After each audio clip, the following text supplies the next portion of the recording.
Vous est-il déjà arrivé de vous demander pourquoi ceux qui vous ont blessé semblent s'en sortir sans payer le prix? Peut-être que vous avez pensé « c'est pas juste, ils méritent de goûter à leur propre médecine ». Eh bien, restez bien jusqu'à la fin, parce qu'aujourd'hui, on va parler de quelque chose d'implacable, les 7 lois du karma. Oui, ces règles universelles qui font que tout finit toujours par se régler. Et croyez-nous, même ceux qui vous ont fait du mal ne pourront pas y échapper. Mais attention, ces lois ne sont pas là juste pour punir. Elles servent à rétablir un équilibre, une sorte de justice naturelle. Ce que l'on donne à la vie nous le rend, parfois au moment où on s'y attend le moins.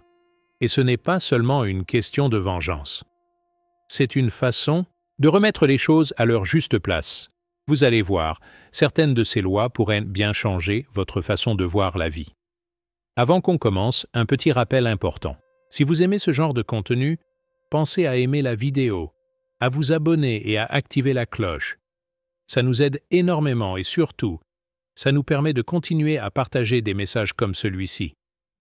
Et si cette vidéo vous inspire, n'hésitez pas à la partager avec quelqu'un qui a peut-être besoin de l'entendre. Allez, on plonge tout de suite dans le vif du sujet.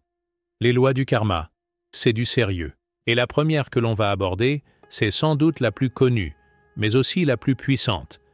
La loi de cause à effet. Vous allez voir, ça ne pardonne pas. La loi de cause à effet. Tout ce qu'on fait dans la vie finit par revenir. Ça peut être du bien ou ça peut être du mal. Cette loi, c'est la base du karma. Si quelqu'un vous a blessé, il peut sembler s'en sortir aujourd'hui.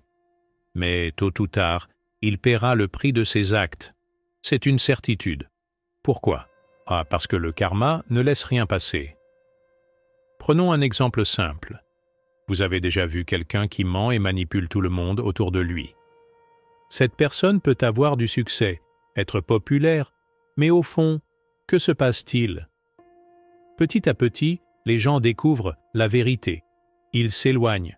Le manipulateur finit seul, sans confiance, sans véritable soutien. Ce n'est pas de la magie, c'est simplement la conséquence de ses propres actions. Alors, pourquoi cette loi est si puissante? Parce qu'elle agit dans les deux sens. Si on fait du bien, le bien revient. Si on fait du mal, c'est le mal qui revient. Le karma, c'est comme un écho. Il ne vous oublie pas, peu importe combien de temps ça prend. Et c'est important de s'en souvenir, surtout quand on a été blessé. On peut avoir envie de rendre la pareille, de se venger. Mais est-ce vraiment nécessaire? Le karma se charge déjà de tout. C'est là que le stoïcisme peut nous aider. Une des leçons du stoïcisme, c'est de se concentrer sur ce qu'on peut contrôler. Ce que vous ne pouvez pas contrôler, vous devez le lâcher. Vous ne pouvez pas décider si quelqu'un va recevoir ce qu'il mérite tout de suite. Mais vous pouvez choisir de ne pas gaspiller votre énergie à attendre que ça arrive. Le karma agit toujours, même si vous ne le voyez pas. Alors, pourquoi perdre votre temps à vouloir le vérifier? Une anecdote? On connaît tous quelqu'un qui a toujours profité des autres. Au début, ça passe. On pourrait même croire qu'il s'en sort mieux que tout le monde. Mais la vérité, c'est que ça ne dure jamais. La roue tourne. Et souvent, quand ça arrive, c'est bien pire que ce qu'on aurait imaginé. Une personne qui trahit tout le monde finit par être trahie, à son tour. Ce n'est pas un hasard, c'est une conséquence. On ne dit pas que vous devez attendre, passivement, ou que vous devez être naïf. Non, mais vous devez faire confiance à cette loi. Si quelqu'un vous a blessé, concentrez-vous sur votre propre vie. Travaillez sur vous. Faites de bonnes actions, pas parce que vous attendez quelque chose en retour, mais parce que c'est la bonne chose à faire. C'est ça, votre vraie force. Alors si ce message vous parle, pensez à aimer cette vidéo, à la partager avec quelqu'un qui en a besoin et surtout, abonnez-vous pour ne pas manquer nos prochains contenus. On a encore tellement de choses importantes à partager avec vous. Et surtout, souvenez-vous, le karma ne rate jamais. Pas besoin de le presser. Laissez-le agir à son rythme. La loi de la création. La loi de la création, c'est simple. Tout ce que vous voyez autour de vous, tout ce qui arrive dans votre vie, c'est le reflet de vos choix et de vos actions. Oui, le monde dans lequel on vit n'est pas juste comme ça. On le façonne, jour après jour, avec ce qu'on décide de faire, de dire et même de penser. Prenons un exemple concret. Imaginez un collègue qui est toujours toxique. Il passe son temps à manipuler, à critiquer, à rabaisser les autres pour avancer. Peut-être qu'à court terme, ça marche. Il grimpe les échelons, il semble réussir. Mais sur le long terme, il perdra le respect de ses collègues. Les gens finiront par s'éloigner de lui. Et un jour, tout ce qu'il a construit sur cette base pourrie s'effondrera. C'est ça, une forme de punition karmique. Ce qu'il a créé, c'est un environnement rempli de méfiance et de solitude. Cette loi, elle nous rappelle une chose. Même si on nous blesse, on ne doit pas tomber dans le piège de répondre avec la même énergie négative. Pourquoi?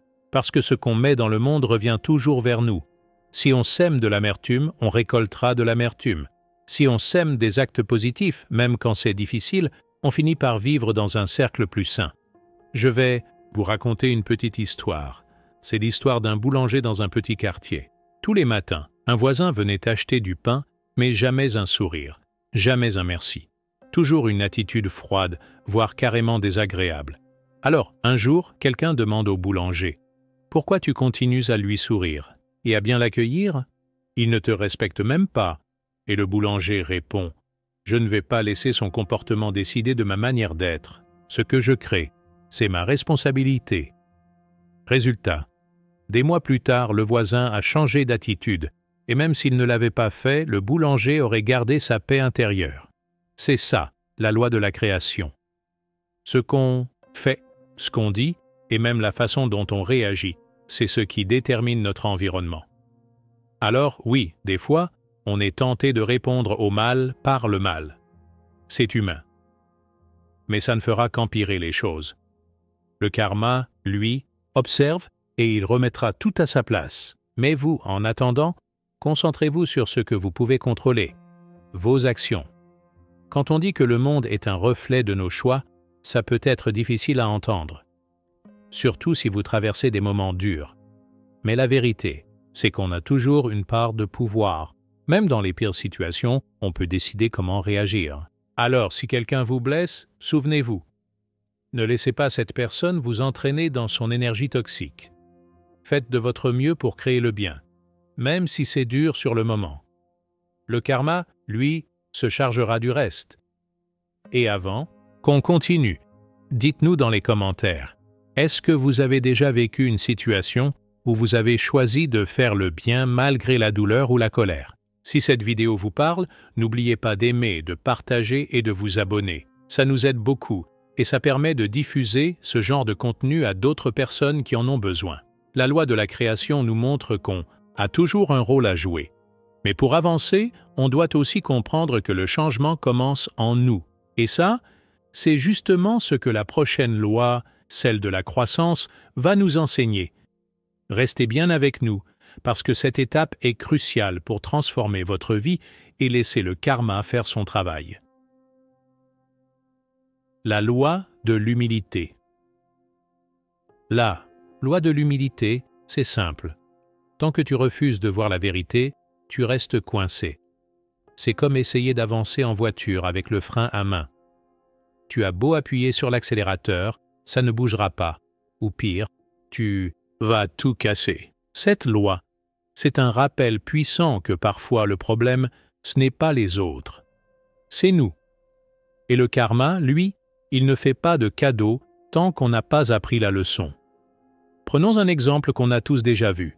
Il y a cette personne qui n'accepte jamais ses torts. On la connaît, celle qui a toujours une excuse, toujours quelqu'un à blâmer. Elle arrive en retard. C'est la faute de la circulation. Elle blesse quelqu'un. C'est toi qui es trop sensible. Elle finit par perdre des amis, des opportunités. Et elle ne comprend pas pourquoi. Mais en réalité, ce n'est pas le karma qui la punit. C'est sa propre incapacité à reconnaître ses erreurs qui la bloque. Et tôt ou tard, ça finit par lui retomber dessus. Vous savez ce qui est dur? Accepter qu'on a été blessé.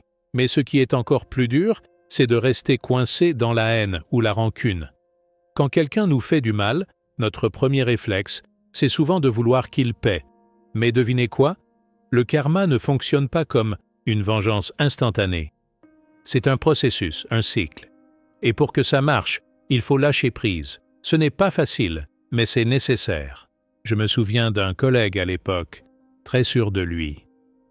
Chaque fois qu'il faisait une erreur, il trouvait le moyen de rejeter la faute sur quelqu'un d'autre. Au début, il s'en sortait bien. Il gardait une belle image auprès des supérieurs. Mais vous savez ce qui s'est passé? À force de ne jamais reconnaître ses torts, il a fini par perdre la confiance de tout le monde. Même ceux qui le soutenaient au départ ont fini par comprendre son jeu. Il s'est retrouvé seul et c'était là que le karma a frappé. Alors, quelle est la leçon ici? Reconnaître ses erreurs, ça ne te rend pas faible. Au contraire, ça te libère. Accepter la vérité, même si elle fait mal, c'est la première étape pour avancer. Ceux qui restent dans le déni, le karma leur barre le chemin. Vous savez pourquoi? Parce qu'il veut qu'ils apprennent. Tant qu'ils n'ont pas compris, la vie les remettra toujours face à leurs erreurs. Et ça vaut aussi pour nous. Si quelqu'un nous blesse, ne restons pas bloqués dans la douleur. Quand on se concentre sur ce qu'on ne contrôle pas, comme la vengeance ou le besoin de voir l'autre souffrir, on s'empêche de guérir. Le karma agit mieux quand on lâche prise. Ce n'est pas de l'oubli, c'est une façon de dire « Tenishiki, je refuse de porter ce poids plus longtemps ». Avant de continuer, un petit rappel. Si cette vidéo vous parle, pensez à aimer, commenter et partager. Et surtout, abonnez-vous pour ne pas manquer les prochaines. Votre soutien nous aide vraiment. À continuer. Merci. Revenons à cette loi. L'humilité, ce n'est pas juste un mot. C'est une clé.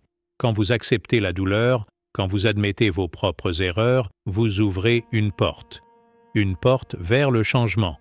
Et vous savez quoi? C'est souvent à ce moment-là que le karma commence à travailler. Pas pour punir, mais pour rééquilibrer. Alors, posez-vous cette question. Est-ce que je tiens à rester bloqué à cause de ma rancune ou est-ce que je suis prêt à lâcher prise? C'est difficile, mais une fois que vous le faites, vous verrez que les choses changent. Et pour ceux qui vous ont blessé, laissez le karma faire son travail. Vous n'avez pas besoin de lever le petit doigt. Il se charge de tout. La loi de la croissance. La vie nous balance parfois des épreuves. Des gens nous blessent, nous trahissent ou nous rabaissent. Mais voilà une vérité qui dérange. On ne peut pas toujours changer les autres. Par contre, on peut toujours se changer soi-même. Et c'est exactement là que commence la loi de la croissance. Quand on décide de grandir, on reprend le contrôle. Prenons un exemple simple. Imaginez quelqu'un qui critique tout ce que vous faites. Vous pourriez vous énerver, riposter ou passer des jours à ruminer. Mais si vous choisissez d'évoluer, vous réalisez que leur négativité ne vous appartient pas. En vous concentrant sur vos propres progrès, vous ne leur laissez plus le pouvoir de vous atteindre. Et devinez quoi? Souvent, ces personnes finissent par s'éloigner toutes seules. C'est ça, le pouvoir de grandir. Grandir, ce n'est pas seulement réussir ou devenir meilleur. C'est changer votre regard sur les choses. Par exemple, un ami m'a raconté un jour qu'il s'était fait trahir par un proche. Il était furieux, blessé, et il voulait se venger. Mais après un moment, il a décidé de travailler sur lui. Il s'est lancé dans un projet qui lui tenait à cœur, a repris le sport et a arrêté de penser à cette personne. Quelques années plus tard, il a appris que cette même personne traversait des moments difficiles à cause de ses mauvaises décisions. Lui, il était en paix, et il m'a dit « La meilleure vengeance, c'est d'être heureux ». Vous voyez, la croissance, c'est un peu comme nettoyer sa maison. Si vous ne faites rien, la poussière s'accumule. Mais si vous vous occupez de vous-même, tout devient plus clair, plus léger. Et ce qui est toxique, les gens, les situations, finit par sortir tout seul. Alors, comment appliquer cette loi au quotidien? C'est simple. Arrêtez de vous comparer aux autres. Concentrez-vous sur vous. Demandez-vous chaque jour « Qu'est-ce que je peux faire aujourd'hui pour être un peu meilleur qu'hier ?» Peut-être que c'est apprendre une nouvelle compétence ou juste rester calme face à une provocation. Chaque petit pas compte. Rappelez-vous, Les gens qui vous ont blessé restent souvent coincés dans leur propre négativité. Leur comportement finit par les rattraper. Pendant ce temps, vous avancez. Vous devenez plus fort, plus résilient. Et croyez-moi, il n'y a rien de plus puissant. Si ce message résonne en vous, pensez à aimer cette vidéo. Ça nous aide à toucher plus de monde avec ce genre de contenu. Dites-nous aussi en commentaire ce que vous faites pour grandir malgré les obstacles.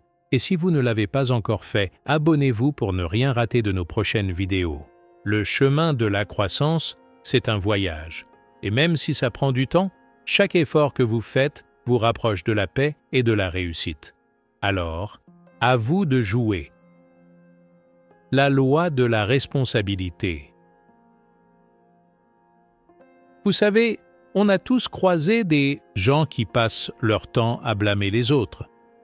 Rien n'est jamais de leur faute. Ils accusent leurs patrons, leurs amis, la société, même la météo parfois.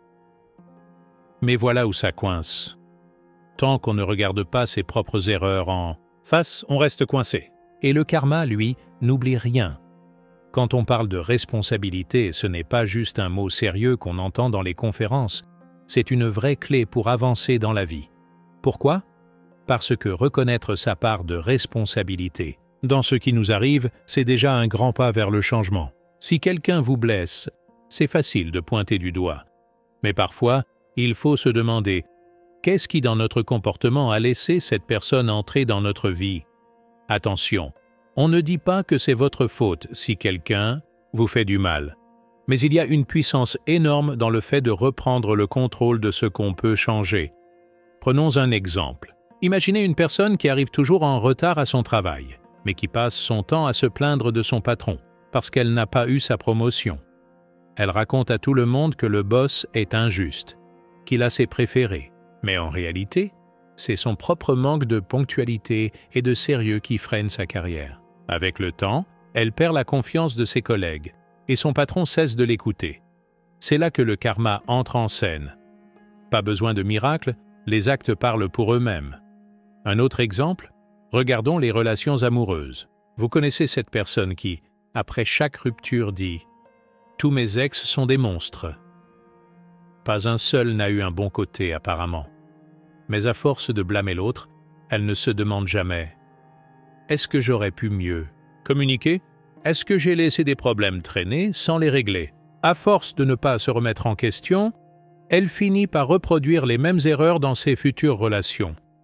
Le karma, ici, agit comme un miroir. Tant qu'on ne voit pas ce qu'on fait mal, on est condamné à tourner en rond. Maintenant, parlons de vous. Quand quelqu'un vous blesse ou agit mal envers vous, c'est tentant de vouloir leur faire payer directement. Mais est-ce vraiment votre rôle? Non. Ce que vous pouvez faire, c'est rester droit. Ne réagissez pas à la provocation. Prenez de la hauteur. En faisant cela, vous montrez que vous êtes en paix avec vous-même. Et ça, c'est plus puissant que n'importe quelle vengeance. Et puis, rappelez-vous une chose. Le karma est patient, mais il n'échoue jamais. Si quelqu'un vous a fait du tort, vous n'avez pas besoin de leur courir après pour qu'ils en subissent les conséquences. Leurs actions parlent pour eux. Le temps et leur propre comportement finiront par leur jouer des tours. Alors, notre conseil, c'est simple. Concentrez-vous sur ce que vous pouvez contrôler. Si une situation tourne mal, posez-vous les bonnes questions. Que pouvez-vous changer en vous pour ne plus attirer ce genre d'expérience? Ensuite, lâchez prise. Vous ne pouvez pas changer les autres, mais vous pouvez vous améliorer chaque jour. Si ce message vous parle, prenez une seconde pour liker cette vidéo. Ça nous aide vraiment à continuer à partager des idées qui, on l'espère, vous inspirent. Et si vous avez déjà vécu une expérience où vous avez vu le karma à l'œuvre, partagez-la dans les commentaires. Ça nous intéresse et ça pourrait inspirer d'autres personnes. Avant de terminer cette partie, souvenez-vous de ceci. Prendre ses responsabilités, ce n'est pas se blâmer pour tout. C'est simplement reconnaître qu'on a un rôle à jouer dans ce qui nous arrive. Quand on comprend ça, on arrête de se sentir victime et on commence à devenir acteur de sa vie. Et croyez-nous, le karma s'occupe des autres. Vous, concentrez-vous sur avancer, Si vous n'êtes pas encore abonné, pensez à le faire maintenant pour ne pas manquer nos prochaines vidéos. Merci d'être là et on continue avec la prochaine loi. La loi de la connexion. Vous êtes-vous déjà demandé pourquoi certaines choses arrivent à des moments précis, comme si tout était lié d'une manière invisible? Eh bien, c'est exactement ça, la loi de la connexion. Elle dit que tout ce qu'on fait, même les petits gestes qu'on croit sans importance, créent des répercussions. Ces répercussions finissent toujours par revenir à leur point de départ. Rien n'arrive par hasard, et tout est connecté. Prenons un exemple simple. Imaginez que vous lancez une pierre dans un lac calme. Vous voyez les cercles dans l'eau, n'est-ce pas? Ces cercles s'étendent loin, mais ils finissent par revenir vers vous. C'est la même chose avec nos actions. Ce qu'on envoie dans le monde, que ce soit du bien ou du mal, nous revient toujours, tôt ou tard. Quand quelqu'un vous fait du mal, il peut sembler qu'il s'en sort sans aucune conséquence. Mais la réalité, c'est que ces actions déclenchent des cercles invisibles. Ce collègue qui passe son temps à dénigrer tout le monde peut sembler réussir, mais il plante en réalité les graines de son isolement. Ces cercles, c'est le karma qui se met en marche. Et même si ça prend du temps, le résultat est inévitable. Parlons d'un exemple concret. Une fois, un ami m'a raconté comment un ancien camarade de classe lui avait volé un projet. Ce gars avait pris tout le crédit et obtenu une promotion. Sur le moment, c'était dur à avaler. Mais quelques années plus tard, ce même gars a été pris à mentir sur un autre dossier. Résultat, il a perdu son job et sa réputation. Vous voyez, ses actions passées ont fini par le rattraper. C'est ça, la loi de la connexion. Tout est lié, et ce qu'on fait finit par influencer notre avenir, même si on ne s'en rend pas compte sur le moment. Ce qu'il faut retenir, c'est que chaque geste compte. Quand vous choisissez de rester intègre, même face à des injustices, vous créez des cercles positifs qui vous reviendront un jour. Et quand quelqu'un vous blesse, ne gaspillez pas votre énergie à vouloir vous venger. Faites confiance au karma. Il agit d'une manière qu'on ne comprend pas toujours, mais il agit. Et c'est pour ça qu'il faut continuer à faire de bonnes actions, même si le résultat n'est pas immédiat. On ne plante pas une graine aujourd'hui pour en récolter les fruits demain. Mais un jour, cette graine grandit et donne un arbre. Alors, continuez à être ce genre de personne. Ne laissez pas la négativité des autres vous détourner de ce que vous êtes. Si ce genre de réflexion vous parle, pensez à liker cette vidéo et à vous abonner à la chaîne. Ça nous aide à continuer de partager ces messages importants. Et n'hésitez pas à commenter en dessous. Est-ce que vous avez déjà vu un exemple où les actions de quelqu'un ont fini par le rattraper? On aimerait bien connaître votre histoire. Et surtout, partagez cette vidéo à une personne qui pourrait avoir besoin de ce rappel. Souvenez-vous, chaque action que vous faites a une répercussion.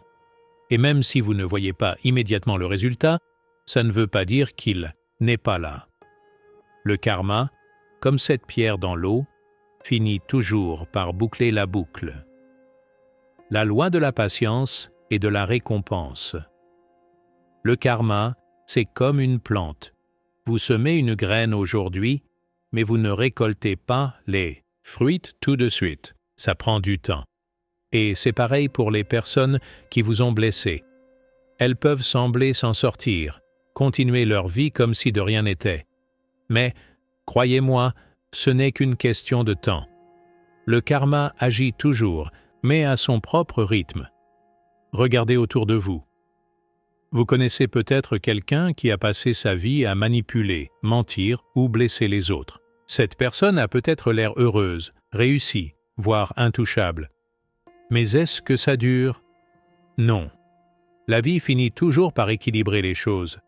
Parfois, ça arrive sous forme d'un échec personnel, de solitude ou même d'un sentiment constant de vide. On récolte toujours ce qu'on sème, tôt ou tard. Un exemple qui illustre bien cette loi, imaginez une personne qui a passé des années à maltraiter ses proches, à ne penser qu'à elle-même. Pendant un temps, elle semble s'en sortir. Belle maison, carrière au top, vie parfaite sur les réseaux sociaux. Et puis, un jour, tout bascule.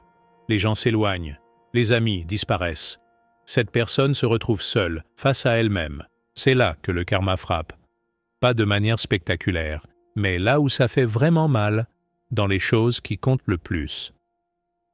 Vous savez, attendre que le karma agisse peut être frustrant, surtout quand vous voyez quelqu'un qui vous a fait du mal continuer sa vie sans aucune conséquence. Mais si vous vous concentrez uniquement sur leur chute, vous perdez votre énergie, votre temps et surtout votre paix intérieure. La vraie force, c'est de continuer à avancer, de construire votre vie et de devenir une meilleure personne.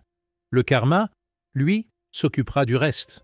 Un jour, un ami m'a dit « Je veux voir cette personne souffrir autant qu'elle m'a fait souffrir. » Je lui ai répondu « Et toi, qu'est-ce que ça va t'apporter? Du plaisir? Un soulagement? Ça ne durera pas. En revanche, si tu te concentres sur ta propre vie, tu verras que leur karma n'a plus d'importance. » Et vous savez quoi? Il m'a écouté. Aujourd'hui, il est heureux et il a laissé son passé derrière lui. Pendant ce temps, la personne qui l'a blessé a fini par perdre tout ce qu'elle croyait contrôler. Le secret, c'est la patience. Vous n'avez pas besoin de regarder ou d'attendre que le karma agisse. Il travaille en silence, dans l'ombre. Pendant ce temps, vous concentrez-vous sur vos rêves, vos projets, vos relations. Le temps passe vite quand on est occupé à être heureux. Et surtout, souvenez-vous, chaque seconde passée à attendre que quelqu'un tombe est une seconde où vous pourriez construire quelque chose de grand. Laissez le karma faire son boulot. Il essaie bien meilleur à ça que nous. Avant qu'on continue, prenez un moment pour liker cette vidéo si elle vous parle.